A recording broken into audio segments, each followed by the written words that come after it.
आणि आता बातमी आहे समृद्धी महामार्गासंदर्भातली। समृद्धी महामार्गासाठी होत असलेल्या विरोधानंतरही आज ठाण्यामध्ये जमीन अधिग्रहणासाठी सार्वजनिक बांधकाम मंत्री एकनाथ शिंदे हे उपस्थित राहणार आहेत। समृद्धी महामार्गासाठी लागणाऱ्या जमीन अधिग्रहणाचा शुभारंभ 2 दिवसांपूर्वीच नागपूरमध्ये करण्यात आला आणि आज ठाणे जिल्ह्यामध्ये जमीन अधिग्रहणाच्या कार्यक्रमाला एकनाथ शिंदे हे स्वतः उपस्थित राहणार आहेत। त्यामुळे उद्धव ठाकरे एकीकडे शेतकऱ्यांची बाजू घेताना दिसतायत तर त्यांचे मंत्री अधिग्रहणाच्या कार्यक्रमाला हजेरी लावतायत। त्यामुळे शिवसेना दुटप्पी भूमिका घेत असल्याची चर्चा आता राजकीय वर्तुळामध्ये रंगते आहे।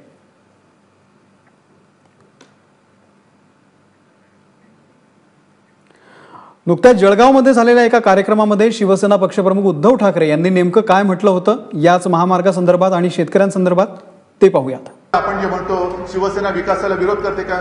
विकासाला विरोध करणारी शिवसेना असती तर मुंबई पुणे रस्ता झालाच नसता। मुंबईमध्ये जे 55 उड्डाण पूल झाले ते झाले नसते। जो समुद्र महामार्ग शिवसेनेने आखला त्यातला तो वर्डी सी लिंक आहे तो झाला नसता। अशा अनेक गोष्टी आहेत की जे झालंच नसते। पण विकास करताना कोणावरती तरी वरवंटा फिरवायचा आणि मग विकासाचे गोडवे गायचे स्वप्न तुमचं असेल हो, पण यांच्या घराची यांच्या संपूर्ण संसाराची राखरांगोळी होते। ती राखरांगोळी करून जर तुमची स्वप्न पूर्ण करणार असाल ती अशी भाकड स्वप्न आम्हाला नको की आम्ही पूर्ण नाही होऊ देणार। कागदावरती रेषा मारताना कोणाला काही दुखापत होत नाही, पण प्रत्यक्ष महामार्ग करताना ज्या दुखापती होतात ना त्या फार गंभीर असतात।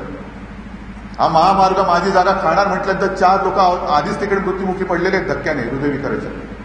ही काय तुमची रेषा, तुमची कागदावरची रेषा त्याची आयुष्याची जीवनरेषा संपवते हा विचार कोण करणार?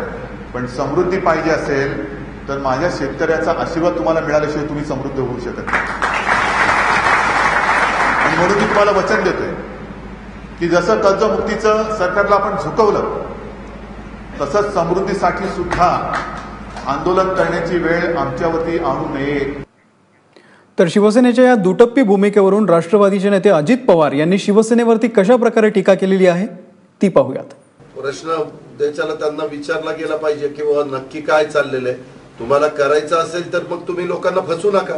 तुम्ही सरळ सांगा की बाबा तुमचा योग्य मोबदला देण्याच्या करता आम्ही सर्वस्व आमचं पणाला लावू, चौपट पाचपट जे काही शेतकऱ्यांना द्यायचं।